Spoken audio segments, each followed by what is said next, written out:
Bunlar. Ortadaki o mu? O şimdi İstanbul'da tantuncu. Tantuni dükkanı o. Ha tantuni. Şii ya. Ha bunun şeyi. İstanbul'da. Ha. Şu süper. Onun için beni yakaladım. Yedene kadar ya kaburga ya kebap, ya kaburga ya şiş. Gidene kadar işte şiş.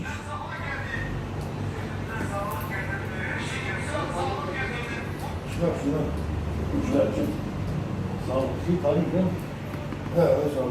Kadının kardeşi. Ben onun isim veriyorum. Kadının kardeşi. Bu şeker kim adam ya bu? O Ne? Ömer işi bozdu.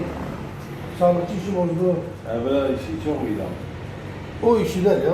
Ahlak ünlü. Allah Allah. Tutulmaz.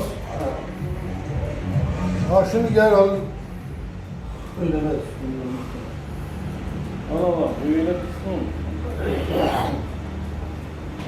Yok şuna sağlam der. Bir adam şuna sağlam olacak. Ben bilmem. Bana sorma. Çekin beni. Hacı mamam göstereceğim.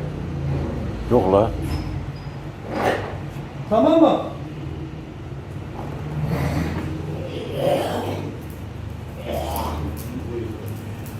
Dua et. Selam söyle Hacı mama.